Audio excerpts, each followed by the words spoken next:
Hello, welcome to the channel of M's Update Channel, a channel that collects various stories of the motocross industry to tell and analyze. Before going to watch, please press like, press share, press subscribe. Let's support each other too.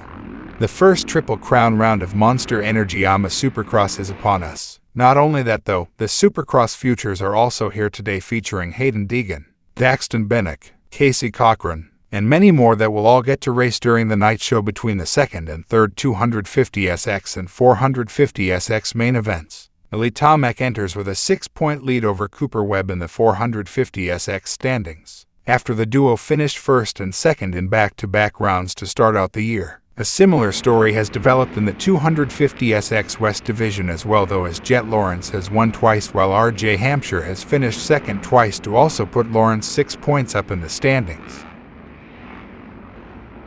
Free practice. Unlike most rounds, the day started out in Anaheim with further free practice sessions for the Supercross Futures class, which had qualifying late in the afternoon yesterday. More qualifying is soon to come, but Hayden Deegan still remained on top like yesterday. After the Futures sessions wrapped up it was time for free practice to begin with the 250SX class heading out first. 250SX A group. Cameron McAdoo and Styles Robertson both led the 250 A group for some time, but Jet Lawrence shot to the top with a 1:15. RJ Hampshire also put a good one together and ran a 1:40 to just miss eclipsing Jet. Jet Lawrence was able to drop down to a 59.016 then as the checkers waved, but Hampshire was right in there too with a 59.523. Times are dropping fast.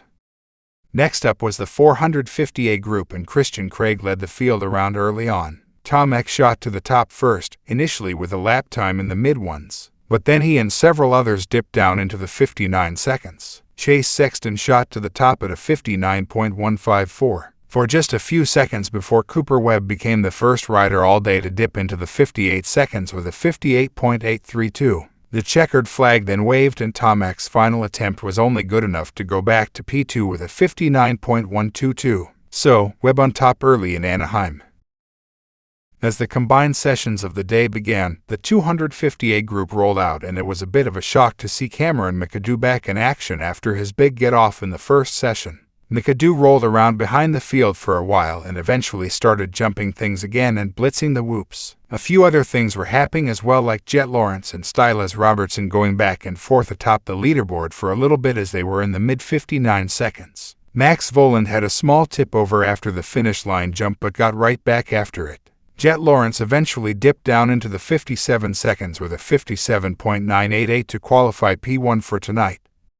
Ken Roczen, who was second fastest in Q1, led the field around off the fake start in Q2 as the Suzuki rider was looking to make an early impact. Chase Sexton was right behind him though, and true to form from the first session, Sexton shot to the top of the board first with a 57.983. Sexton again lowered his time down to a 57.564, and nobody else could dip down into the 57 seconds with him, which ultimately left Sexton as the fastest qualifier again. Jason Anderson and Ken Roczen were close behind in the 58 seconds, but it looks like Sexton has everything working for him as we head into the night show. In the final Supercross Futures qualifying session of the day, it was another hot lap battle between Julian Boehmer and Hayden Deegan. The track they got was a lot rougher than they had pretty much all day long, so it was interesting to see how they attacked it in more of a race setting. Boehmer once again reigned supreme though, as he put in a 1:968, which was just better than Deegan's 1:01,350.